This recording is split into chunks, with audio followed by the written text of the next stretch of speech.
इसका नाम प्रबुद्ध सम्मेलन का वो है अस्तित्व बचाओ भाईचारा बना। आप भाईचारा बनाने अमेरिका तक पहुंच जा रहे हैं। एक वर्ग को जो इस बात का टेंडर लेके घूम रहा है कि हम ही इस देश में प्रबुद्ध है, वो वाला प्रबुद्ध नहीं। देखिए, बहुजन समाज खुद में एक विशालकाय स्वरूप, इसमें भाईचारा बनेगा तो सिर्फ अस्तित्व नहीं बचेगा, सत्ता आपके हाथ में आएगी। जातिगत जनगणना की आवश्यकता, मंडल कमीशन की बाकी सिफारिशों को लागू कराना। अभी तो मैं मंडल जा रहा हूँ, फिर मैं इसके बाद जिलों में जाऊंगा, फिर मैं उसके बाद विधानसभा में जाऊंगा। अब अपनी पूरा जो एनर्जी है वो इसी काम में और उत्तर प्रदेश को आगे बढ़ाने के लिए लगानी है। जब आप सिख समाज के लोगों को कहते हैं कि खालिस्तान की बात कर रहे हैं, आप जब हिंदू राष्ट्र की बात करते हैं तो ये भी एक तरह का जो है संविधान के खिलाफ है कि भाई भगवान जो है वो कहते हैं वो सबसे शक्तिशाली, फिर उसकी रक्षा का टेंडर भी लेके घूमते हैं। यही बिल अगर सिखों के खिलाफ आया होता, ईसाइयों के खिलाफ होता, तो भी मैं उतनी ताकत से खड़ा होता जितना अपने मुस्लिम भाइयों के लिए खड़ा। और मैं आपको आज कह रहा हूँ, जिस दिन हम पर ताकत होगी हम इसको रिवर्स करें। अपने घर में आग लग जाए, अपने को रोटी ना मिले, सब कुछ लुट जाए, लेकिन मुसलमान पिटता रहना चाहिए। ये सोच जो लंबे पिछले कुछ समय पैदा हुई, ये सोच बड़ी खतरनाक है।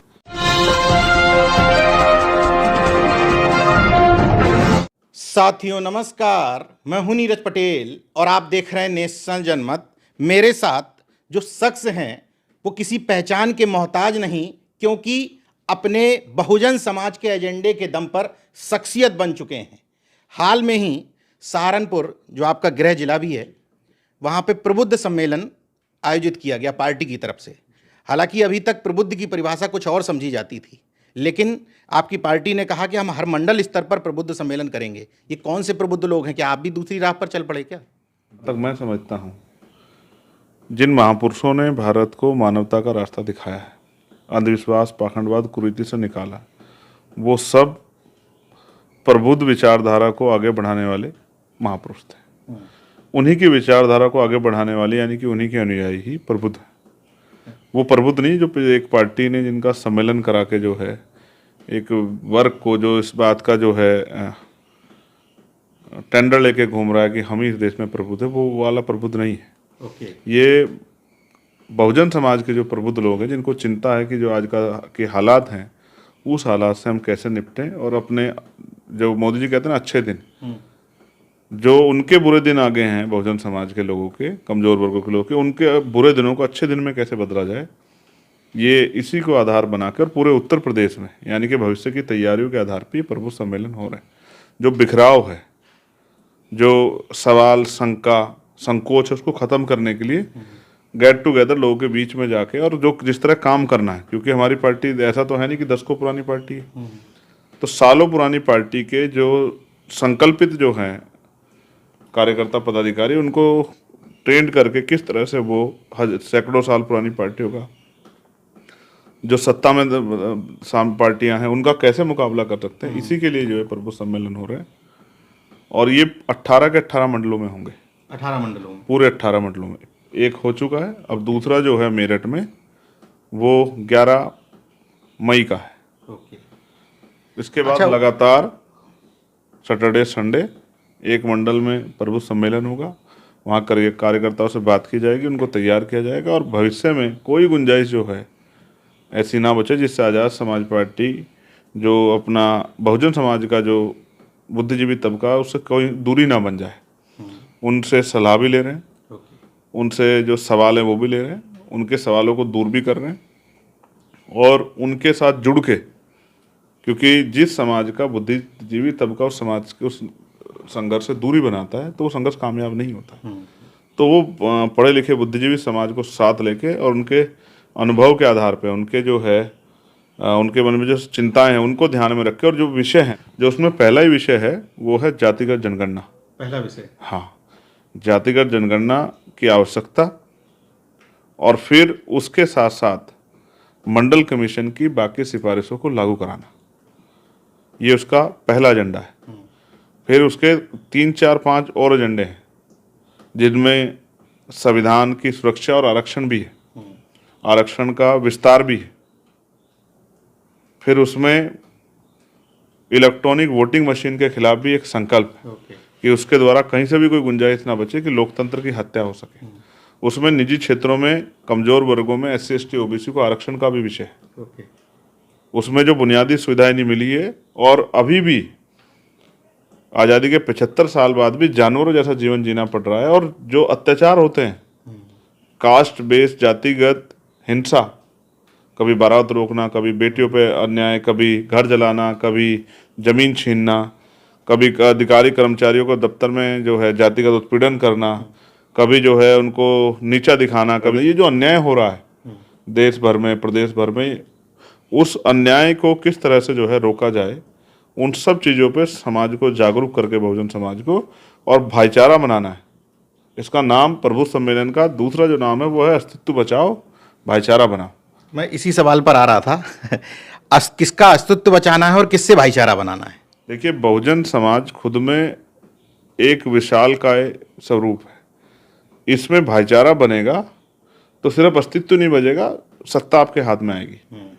बाबा साहब अम्बेडकर कहते थे political power is the master की।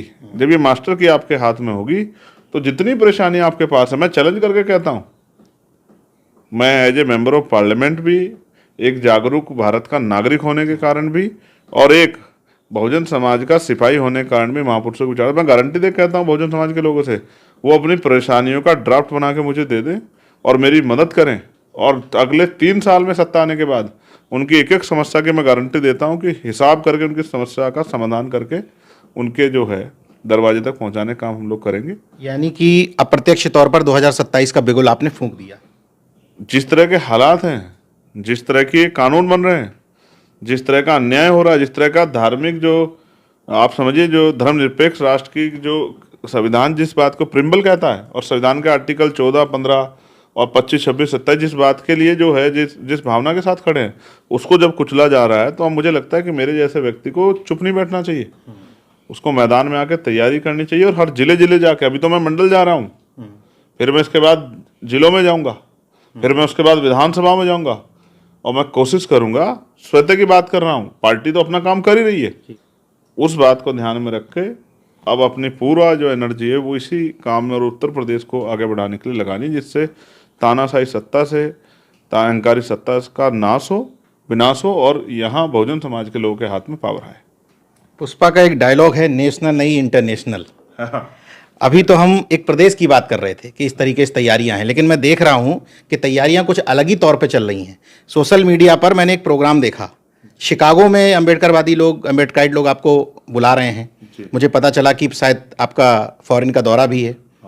तो विदेश जाने की क्या 8 तारीख से, बहुत पिछले 7-8 साल से उनका ये लगातार, उन्होंने मेरे पास इन्विटेशन भेजे कि आपको आना है, चाहे वो कोलंबिया यूनिवर्सिटी हो या हार्वर्ड यूनिवर्सिटी हो। कोलंबिया यूनिवर्सिटी भी जा रहे हैं? हाँ, इन सब जगह से। और जब भी 14 अप्रैल यानी कि डॉक्टर बाबा साहब अम्बेडकर की जो बर्थ एनिवर्सरी वो लोग बनाते हैं, वहाँ पे भी उन लोगों ने मेरे पास बहुत बार इन्विटेशन भेजे। हालातों की वजह से मैं वहाँ नहीं जा पा रहा था, लेकिन इस बार हालात उपयुक्त हैं तो मैं वहाँ जा रहा हूँ, और 8 तारीख को मैं जाऊँगा, और लगभग 2 तारीख तक का ये पूरा कार्यक्रम रहेगा। इस बीच में टूर भी है हमारा पार्लियामेंट्री कमेटी का, उसको भी फाइनलाइज करना है, और कोशिश ये रहेगी कि वहाँ जो लोग हैं, जो वहाँ रहकर भी, इस देश से दूर जाकर भी बाबा साहब अम्बेडकर की फिलोसफी, बाबा साहब अम्बेडकर के दर्द को, और अन्य जो महापुरुष हैं, चाहे फूले साहब हों, हमारे राष्ट्रपिता ज्योतिबा फूले साहब हों, चाहे साहू जी महाराज हों, चाहे संत राम बी प्रजापति हो, या बाबू शिवदयाल चौरसिया हो, चाहे अपने दीना भाना वाल्मीकि साहब हो, मान्यवर काशीराम साहब हो, मामना रामस्वरूप वर्मा हो, प्यारेलाल यादव, बाबू जगदीश प्रसाद कुशवाहा, जननायक कपूर ठाकुर, ये तमाम महापुरुष जो हमारे हैं, इनके जो विचार हैं, ये अमेरिका भी ले जाएंगे? नहीं, ये विचार अमेरिका में, तो अमेरिका मैं फिर कह रहा हूँ, जहाँ अम्बेडकराइट हैं वहाँ ये विचार हैं, लेकिन इनकी जड़ें गहरी होकर, जो मैंने आपको पहले का अस्तित्व बचाओ, भाईचारा बने, वो लोग भी अपना योगदान, जहाँ उनके परिवार और उस तरह से जहाँ उनके संबंध हैं, वहाँ तक भी ये विचार पहुँचे, और वो भी संकल्पित भाव से। आप देखिए, उनका संकल्प यहाँ से ज़्यादा है कि वो वहाँ रह के भी इतने अच्छे कार्यक्रम, मैं आपको कार्यक्रम की डिटेल्स भेजूंगा, जब कार्यक्रम हो जाएंगे उनकी फ़ोटो वीडियो भेजूंगा, आप देखना। मैं पिछली बार जब ऑस्ट्रिया और इटली गया था, वहाँ पर भी कितने शानदार कार्यक्रम मैं सोच नहीं सकता था, बिल्कुल। लेकिन इस बार मैं कोशिश करूँगा कि उसको सबको जो है कलेक्ट करके लेके आऊँगा, और उसको यहाँ जारी करूँगा कि जो भाव यहाँ है डॉक्टर बाबा साहब अम्बेडकर, क्योंकि बाबा साहब अम्बेडकर कर्ज हम सब पे है, बिल्कुल, फूले साहब का कर्ज हम सब पे है, तो उस कर्ज का भाव वहाँ कितना गहरा है। और वहाँ जैसे कनाडा ने जो है 14 अप्रैल की छुट्टी घोषित की है अपने यहाँ हॉलीडे, तो आप ये समझिए कि वो उस विचार से कितने देश दुनिया के लोग प्रभावित हो रहे हैं। तो मैं मानता हूं कि बाबा साहब अम्बेडकर एक ऐसी शख्सियत है जिनकी जयंती समारोह पूरी दुनिया में सबसे ज़्यादा बड़े पैमाने पर मनाया जाता है। अभी आपसे बातचीत करते हुए मुझे एक चीज़ अचानक से याद आ गई कि एक वो दौर था, शायद आपने चर्चा भी की थी कि पासपोर्ट नहीं बना रहे थे आपका, ठीक है, और ये शायद बाबा साहब के उस संविधान की ही ताकत है कि आप पार्लियामेंट में पहुंचते हैं और अब आपको संसद सदस्य होने के नाते ही पार्लियामेंट खुद से पासपोर्ट दिया जाता है। मैं फिर इसके लिए डॉक्टर बाबा साहब अम्बेडकर का और भारतीय संविधान का और भीम आर्मी आज़ाद समाज पार्टी और बहुजन समाज के जो हितैषी हमारे साथ, चाहे वो पत्रकार हों, चाहे वो कर्मचारी हों, चाहे वो बिजनेसमैन हों, सबका धन्यवाद करता हूँ। अगर ये व्यवस्था ना होती, अवसर ना होते संविधान के जरिए, तो शायद ये दिन मेरी लाइफ में नहीं आता। रही दूसरी बात, मैं आपको एक घटना और बताता हूँ। मैंने कनाडा गवर्नमेंट के से भी वीज़ा की मांग की है। वहाँ 28 तारीख में 28 में इलेक्शन है और मुझे किसी ने नाम ना बताने की शर्त पे कहा कि आपको वीज़ा नहीं मिलेगा, क्योंकि वहाँ डॉक्टर अम्बेडकर को मानने वाले इतने लोग रहते हैं कि सरकार का ये मत है कि अगर चंद्रशेखर यहाँ आएंगे तो उनका इलेक्शन प्रभावित हो सकता है, तो वो आपको कनाडा तक डर पहुंच गया, वीज़ा नहीं देंगे। मैं तो सोच रहा था यूपी सरकार ने अभी रोकने की कोशिश की, लेकिन कनाडा में भी रोका। यूपी सरकार अच्छी सरकार है। वो जैसे एक नारा एक समय आया था, गरीबी हटाओ, तो वो गरीबी तो हटी नहीं, तो गरीबों को हटाओ, गरीब हटाते रहे। तो इसी तरह से यूपी सरकार भी जैसे कोई परेशानी अपनी बताता तो वो परेशानी नहीं खत्म करती, उस व्यक्ति का ही इलाज कर देती है कि परेशानी वाला आदमी दोबारा उनके पास ना आए। कागजी कार्रवाई जो है बहुत अच्छी शानदार तरीके पूरी करती है उत्तर प्रदेश सरकार। इसके लिए मैं उत्तर प्रदेश की सरकार के और उत्तर प्रदेश सरकार का और उनके सभी मंत्रियों का बहुत बहुत धन्यवाद करूंगा। आप भाईचारा बनाने अमेरिका तक पहुंच जा रहे हैं और एक अपना एक कॉमेडियन बाबा है, हालांकि चर्चा नहीं करनी चाहिए, लेकिन चूंकि वो गैर संवैधानिक काम कर रहा है, संविधान के धर्मनिरपेक्ष स्वरूप को, पंथ निरपेक्ष स्वरूप को चैलेंज करते हुए कह रहा है कि हिंदू गांव बनाएंगे और गांव ऐसे मुफ्त में किसी दलित पिछड़े वर्ग के लोगों को नहीं देंगे। उसके लिए बाकायदा प्रॉपर्टी डीलर बन चुका है वो बाबा। 5 लाख रुपए, 15 लाख रुपए, 20 लाख रुपए में, नाम आप समझी गए होंगे। तो आप उस हिंदू गांव के तो मैं समझ लेता हूँ, लेकिन मैं फिर आपसे कहूँगा इस दुकानदारी का हल भी, अंत भी तभी होगा कि जब बहुजन समाज के लोग जागरूक हो जाएंगे। मैं आपको बहुत जिम्मेदारी से बात कह रहा हूँ कि अगर किसी एक धर्म के राष्ट्र बनाने की बात करना जब किसी एक समुदाय के लिए गलत है, तो वो दूसरे समुदाय के लिए भी उतना ही गलत है। सहमत हूँ। जब आप सिख समाज के लोगों को कहते हैं कि खालिस्तान की बात कर रहे हैं, जब आप कहते हैं कि मुसलमान जो है वो तो भाई इस्लामिक स्टेट की बांग नकल कर दे, तो आप जब हिंदू राष्ट्र की बात करते हो, मैं बिना राजनीतिक नफा नुकसान के, क्योंकि मैं संविधान की भावना का सम्मान करता हूं, तो ये भी एक तरह का जो है संविधान के खिलाफ बिल्कुल एक ऐसा कार्य है, एक ऐसा षड्यंत्र है जिसको बेनकाब होना बहुत जरूरी है। पहले उन्होंने एक नारा दिया था कि जात पात की करो विदाई, हिंदू हिंदू भाई भाई। फिर उन्होंने अपने एक इंटरव्यू में बताया, मैं सुनता रहता हूँ, नजर रखता हूँ ना सब पे कि कोई क्या कर रहा है। हालांकि मेरी नजर उन पर जब से ज्यादा हुई जब से प्राइम मिनिस्टर उधर गए। तो आप समझिए कि वो इसीलिए गए थे। उन्होंने क्या कहा कि बहुत सारे धार्मिक जो हैं बाबा और गुरु उनसे नाराज हो गए कि जात पात खत्म करने की बात आप कर रहे हो, ये गलत है। तो फिर से उनके सुर बदले, फिर उन्होंने कहा कि नहीं, जात पात विदाई नहीं होगी, जात पात में जो दम्भ है, जात पात में जो ऊंच नीचे, ये खत्म करना है। और ये महात्मा गांधी जी की मुझे याद आ रही थी। बाबा साहब अम्बेडकर ने उनसे कहा था कि महात्मा गांधी वैसे अपने आप को संत कहते हैं, लेकिन वो वर्ण व्यवस्था के समर्थक हैं, जाति व्यवस्था के भी समर्थक है और वर्ण व्यवस्था के भी समर्थक हैं। यानी कि वो कहते हैं हम ऊंचे भी रहेंगे और बराबरी भी होनी चाहिए। तो ये कैसे पॉसिबल है? तो मैं फिर ये कहूँगा, ये संविधान पे हमला है और इस हमले का जवाब हम लोग बड़े शानदार तरीके से समय आने पर देंगे। मैं आपसे फिर कह रहा हूँ, ये काम मेरा अगर सगा भाई भी करता तो मैं उसका भी विरोध करता, ये मेरा कोई रिश्तेदार भी करता तो मैं उसका विरोध करता। संविधान के खिलाफ कोई कुछ भी करेगा, इस देश को तोड़ने काम करेगा, बांटने काम करेगा, तो फिर आप समझिए कि उसको सबक सिखाना बहुत जरूरी हो जाएगा। एक शंकराचार्य ने तो उसी समय कह दिया था कि जात पात तोड़ देंगे तो हिंदू धर्म नहीं रह पाएगा। वो तो जाति चल रहा है, सच्चाई यही है, वर्ण व्यवस्था चल रहा है। उनको डिबेट करनी चाहिए उनके साथ, जो नारा लगाए थे कि भाई भाई, और वो फिर उन्होंने तत्काल रिएक्शन करे, कहा कि वो मूर्ख है। कहा कहा कि मूर्ख, उसको पता ही नहीं है कि जिस दिन जात पात खत्म हो जाएगी तो ये वर्ण व्यवस्था ही टूट जाएगी। आप ये समझिए, और मैं भी ये समझता हूं कि ये इस खेल के पीछे किसको फायदा और किसको नुकसान है। इस देश में बहुसंख्यक लोग तो पिस रहे हैं। जैसे एक ये उत्तर प्रदेश की एक पार्टी ने दिया पीडीए, तो उसमें जो डी है, जैसे चाकी के दो पार्ट होते हैं, डी उसके बीच में, तो डी वहां क्या होगा आप समझिए, डी वहां पीसा जाएगा। डी वहां सुरक्षा के लिए नहीं है, डी तो वहां औजार की तरह यूज होगा और फिर डी वहां उसमें पिस जाएगा। तो मैं तो चाहे आप जिनकी बात कर रहे हो मध्य प्रदेश वालों की, या जिनकी बात नहीं भी हो रही है, मैं उन सब जो है पाखंडियों को जानता हूँ, जो पाखंड के आधार पे अपना साम्राज्य बना के और यहाँ बिजनेसमैन बनने काम कर रहे हैं। समय बदलेगा, जनता जागरूक होगी तो ऐसे सब लोगों की दुकानदारी बंद हो जाएगी। मन में भी एक सवाल आ गया जब आपने ये बात की है कि एहसान जताया जा रहा था सदन में पीडीए के नेता द्वारा किरण रिजिजू पर कि हम एहसान कर रहे हैं कि हम हमारे पुराणों को नहीं मानते हो। बौद्ध धर्म के लोगों से कह रहे थे, तो हमारे पुराणों को नहीं मानते हो, वेदों को नहीं मानते हो, हम हिंदू लोग एहसान करते हैं कि तुम बौद्ध होते हुए भी तो अपना भाई मानते हैं। भगवान बुद्ध का रास्ता दूसरा है। आप हमारे पुराणों को नहीं मानते हैं, आप हमारे उपनिषदों को नहीं मानते हैं, लेकिन सोचिए हम हिंदू वो लोग हैं जो आपको स्वीकार करते हैं और गले लगा करके चलते हैं। एक संदेश उन्होंने देने का अपने वोटर्स को किया है, लेकिन मैं आज उनको स्पष्ट तौर पे आपके माध्यम से कहना चाहता हूं कि बीजेपी की पिच पे जो जाके खेलने का काम करेगा वो उतनी ताकत से पिट के आएगा जितनी ताकत से जो है वो जाएगा। पिछली बार जो बदलाव हुआ उसके पीछे एकमात्र जो रीजन था वो था संविधान और आरक्षण रूपी जो शक्ति हमें मिली है उस पर हमला।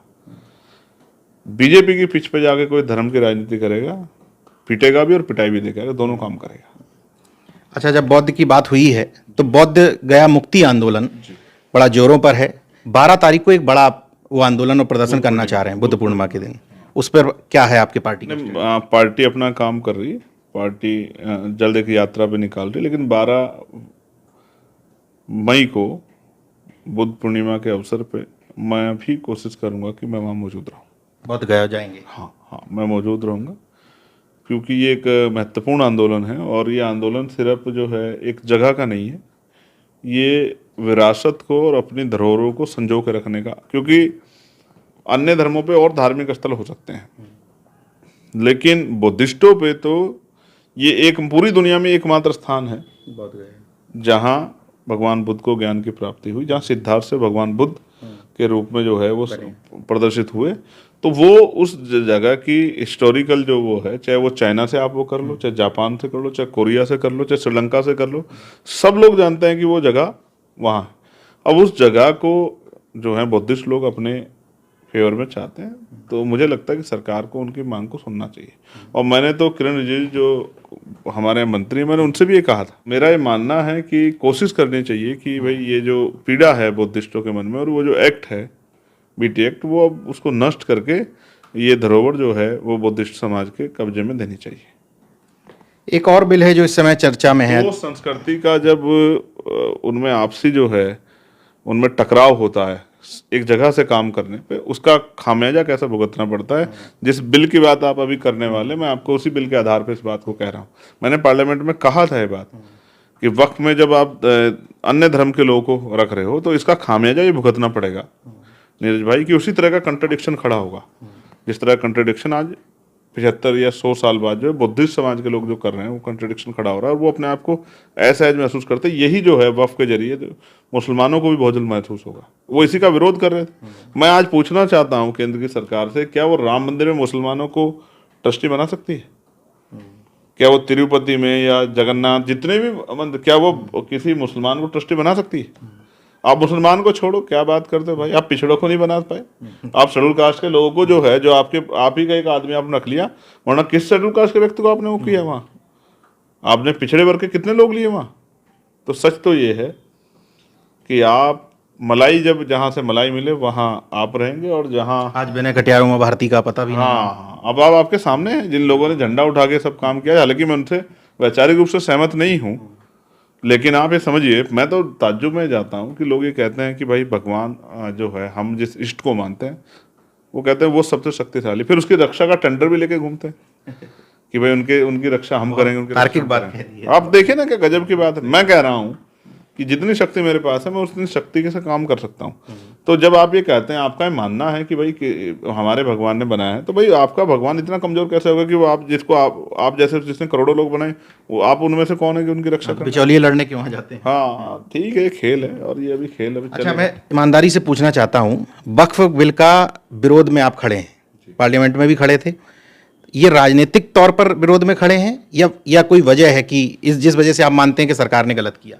देखिए, मैं ये मानता हूँ, मैंने वो बिल पढ़ा है और बिल में जिस तरह के प्रयास किए गए हैं, मैं आज देश की सारी सेकुलर पार्टियों को और विपक्ष के दलों को कहना चाहता हूँ, उनको ये लगता होगा कि वो सिर्फ मुसलमानों को खुश करने के लिए कर रहे हैं, कि मुसलमानों को ये लगे कि भाई हमारी आवाज़ उठाए। मैं उनको चैलेंज करके कहता हूँ कि जिस दिन ये कानून अब जब बन गया है और ये धरातल पे जिस तरह इम्प्लीमेंट होगा और इससे जो विवाद खड़े होंगे, जिस तरह का माहौल बनेगा, इन दलों की जमानतें भी नहीं बचेंगी। आप मेरी बात को याद रखना, जो आज सेकुलर, जिनको लगता है कि हम सिर्फ इस बात के साथ खड़े, ये बिल संविधान पे हमला है, और संविधान पे जब कोई भी हमला होगा तो हम संविधान को के प्रोटेक्शन में खड़े होंगे।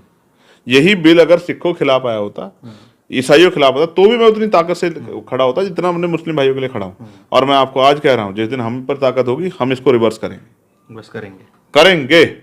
मैं आपको, हम कोर्ट भी गए हैं जी, हमने जो है रिट भी दाखिल की, लेकिन मैं आपको कह रहा हूं कि हम इसको रिवर्ट भी करेंगे। ये बात मैं आपको बहुत जिम्मेदारी के साथ एडवोकेट चंद्रशेखर आज़ाद समाज पार्टी के अध्यक्ष के तौर पे मैं आपको स्पष्ट रूप से कह रहा हूं कि हम इसको ताकत बनने पे, सत्ता बनने पे हम इसको रिवर्स करेंगे।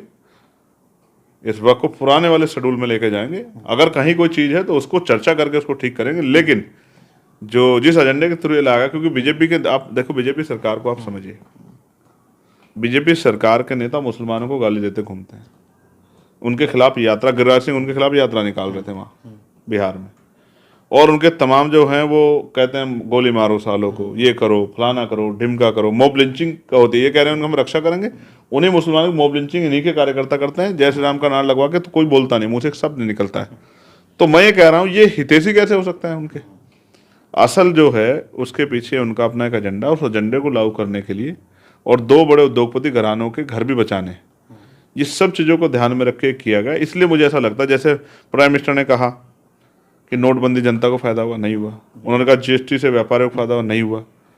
ठीक है, उन्होंने कहा काला धन आएगा, नहीं आया। 2 करोड़ रोजगार। तो मुझे ऐसा लगता है सरकार कहती कुछ है करती कुछ और है। तो इसलिए मैं मानता हूँ कि ये बिल, जैसे उन्होंने किसानों के लिए कानून बनाए और अंत में किसान ही लड़े, लेकिन एक बात उनको पता है कि एक समुदाय विशेष को टाइट करो तो आरक्षण छीन लो, कुछ भी छीन लो, लेकिन मस्त रहता है आदमी। नहीं सर, मैं और बताता हूँ आपको। मुसलमानों के लठ मारो, मुसलमानों का काउंटर करो, मुसलमानों के को सताओ, उनके घर बुलडोजर चलाओ, तो यहाँ ऐसे लोग तैयार हो गए, एक बड़ी आबादी, कुछ भी ले लो, जो झंडा लेके कल प्रयागराज में चढ़ रहे थे दरगाह पे, कि वो 200 रुपए का पेट्रोल खरीद लेंगे, 200 का छोड़िए साहब, 500 का खरीद लेंगे, बिल्कुल, बस इन्हें लेकिन मुसलमान पिटता रहना चाहिए बस अपने घर में आग लग जाए, अपने को रोटी ना मिले ना, जो है सब कुछ लुट जाए, लेकिन मुसलमान पिटता रहना चाहिए। ये सोच जो लंबे पिछले कुछ समय पैदा हुई, ये सोच बड़ी खतरनाक है।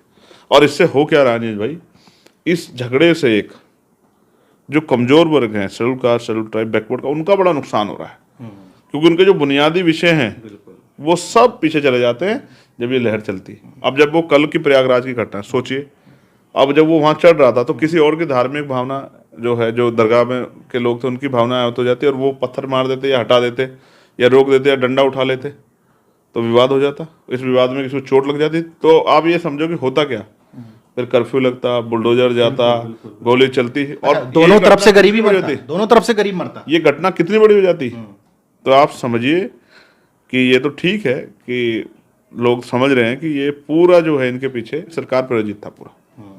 अच्छा, मुझे एक बात और नहीं समझ में आती, मैंने अपने वीडियो में कई बार बोला भी है कि मंदिर को लेकर के इतने झगड़ा क्यों करते हैं, जब दरगाहों पर, मस्जिदों पर जाके झंडा फहराना है, तो मंदिर बनाते काहे के लिए, जब वहीं पर ड्रामा करना, वहीं डीजे बजना है। अब ये तो यही बता सकते हैं क्या समझाते हैं, क्या समझाते, और फिर ये भी कहते हैं कि भगवान कण कण में है, सब जगह है। तो भाई अपने अंदर वाले को पूज लो, अपने घर में पूज लो, ठीक है। मैं तो सड़क पे किसी भी धर्म के कार्यक्रम के, चाहे वो किसी भी धर्म का हो, मैं इससे सहमति नहीं हूँ, क्योंकि कई बार मैंने भाई ऐसा देखा है, जाम लगता है, कोई अस्पताल जा रहा है, किसी को जल्दबाजी, किसी को स्कूल जाना है, सब परेशान होते हैं। मैं तो राजनीतिक कार्यक्रम को भी सड़क पे जो है, बिल्कुल सही बात, इन पे भी बैन लगे, मैं इस पे भी सहमत हूँ। बिल्कुल ठीक है, वो निर्धारित जगह वहीं होने चाहिए, लेकिन सबके लिए हो, मैं सबके लिए, मैं फिर आपसे कह रहा हूँ, सिलेक्टिव चीज तो मैं जिस धर्म में आस्था रखता हूँ, मैं उसके लिए भी कह रहा हूँ। यहाँ स्पष्ट है, यहाँ नेशन फर्स्ट है, बिल्कुल लोग, जिंदा लोग फर्स्ट है सर।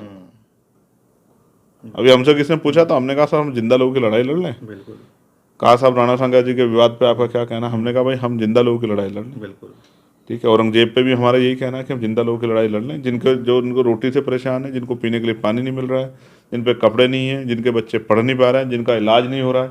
कल एक बच्चे ने हमें मैसेज किया, हमारा छोटा भाई है, उसने हमें बताया कि साहब कोरोना काल में उसके पिताजी की डेथ हुई थी। उसने हमसे लिखा कि भैया आप जब ताकत में आओ तो ऐसी व्यवस्था करना, गरीबों को भी प्राइवेट हॉस्पिटल से ज़्यादा अच्छा इलाज मिले। और भावुकता हुई हमारे अंदर, क्योंकि जिसने अपना पिता खोया, हमने खुद खोया, तो हमें तो एहसास है, और आप लड़े हो, आप तो खुद समझते हो। लेकिन मैं समझता हूँ ये चीज़ें इसलिए दूर हो जाती है क्योंकि मंदिर मस्जिद आ जाती है। किसी एक वर्ग पर डंडा बज रहा होता है तो लोग खुश होते हैं, बाकी काम तो हमारा देश का महान मीडिया कर देता है। अमेरिका में देखिए शेयर मार्केट डावाडोल हुआ और वहां लोग सड़कों पे आ गए, मीडिया कवर भी करने लगा, और यहाँ आ जाता तो कबर खुद, यहाँ तो 19 लाख करोड़ रुपए, कबर खुदने लग जाती। ठीक है, तो आप समझिए ना, फिर में समझिए कि जब जो आईना होता है वो धोखा करने लग जाए, वो झूठ बोलने लग जाए। आईने से मेरा मतलब यहाँ भारतीय लोकतांत्रिक व्यवस्था में मीडिया से, जब वो आईना झूठ परोसने लग जाए तो फिर लोगों को वही मिलेगा, और फिर वो मिलेगा तो फिर लोगों को उसका कीमत भी चुकानी पड़ेगी। वही हो रहा है। आपने चंद्रशेखर आजाद जी को सुना। मौजूदा दौर में पार्टी के नेतृत्वकर्ताओं में कितने ऐसे लोग हैं जो इतनी बेबाकी के साथ हर मुद्दे पर अपनी प्रतिक्रिया व्यक्त करें? उत्तर प्रदेश के लोगों को बहुत दिनों से इंतजार था कि आखिर चंद्रशेखर आजाद उनके बीच में कब आएंगे। उसका उत्तर भी उन्होंने दे दिया। अस्तित्व बचाओ भाईचारा बनाओ कि तर्ज पर मंडलवाई जा रहे हैं, फिर कहना है कि हम गांव-गांव शहर-शहर भी लोगों के बीच में पहुंचेंगे। फिलहाल यूएस जा रहे हैं अंबेडकरवादी मिशन और मूवमेंट को आगे बढ़ाने के लिए। हम उम्मीद करते हैं कि आपकी विचारधारा और आपका जो समाज के प्रति जो रवैया है वो इसी तरीके से बना रहे। ये समझिए कि जो लोग अमेरिका गए हैं वो इतने मजबूत तो नहीं थे आर्थिक रूप से, तो एजुकेशन के लिए गए और एजुकेशन के बाद वहीं सेटल हो गए। बिल्कुल। या फिर एजुकेशन लेके यहाँ से गए जॉब करने के लिए। तो मेरी इस बात को इस तरह समझिए, मैं सोचता हूँ आने वाले कल में जब ये निजीकरण बढ़ जाएगा, अब सरकारी नौकरियां खत्म हो जाएंगी, आरक्षण नाम का हथियार चला जाएगा, तो पाल को, प्रजापति को, कश्यप को, राजभर को, कुशवाहा को, मौर्य को, शाक्य को, जाट को, गुजर को, कुर्मी को, यादव को, चमार को, वाल्मीकि को, पासी को, धोबी को, कोरी को, खटीक को, इनके बच्चों को नौकरी कैसे मिलेगी यार भाई? इनका बच्चा कुर्सी पे कैसे बढ़ेगा? तो उसकी आर्थिक स्थिति कैसे बदलेगी? वो मिडिल क्लास कब बनेगा? वो जो है उसमें संपन्न लोगों में कब जाएगा? तो वो तो खत्म हो जाएगा। प्राइवेट सेक्टर मतलब गुलामी, वो गुलामी की जंजीरों में जकड़ा जाएगा। तो मैं सोचता हूँ कि भाई ये लोग अपने बारे में क्यों नहीं सोचते? विश्वकर्मा का क्या होगा? कोई पूछने वाला है? तो कब्र की खुदाई में सैन का क्या होगा? ठीक है, मैं फिर सोचता हूँ कि भाई लोगों को अपने बच्चों की और अपनी चिंता क्यों नहीं? तो फिर मैं समझता हूँ जब टीवी में जो परोसा जाता है और मीडिया जो परोसती है और वो उसमें खुश है। बाकी तो इंटरनेट सस्ता है हमारे यहाँ। फिर भी हमें आपकी कुछ जिम्मेदारी अपनी निभानी। हाँ, हमें अपना काम करना, जो होगा देखा जाएगा। हमें पीछे नहीं हटना है। अगर महापुरुष हट जाते तो हम नहीं होते, और अगर हम डटे रहे तो आने वाला जो ये दौर है ये भी गुजरेगा, और अच्छा बदलाव के अच्छे जो है हमारे लोगों के लिए अच्छे दिन में आएंगे। देखते रहिए नेशनल जनमत, जागरूक और सजग बने रहिए। जय विज्ञान, जय संविधान, जय लोकतंत्र। धन्यवाद।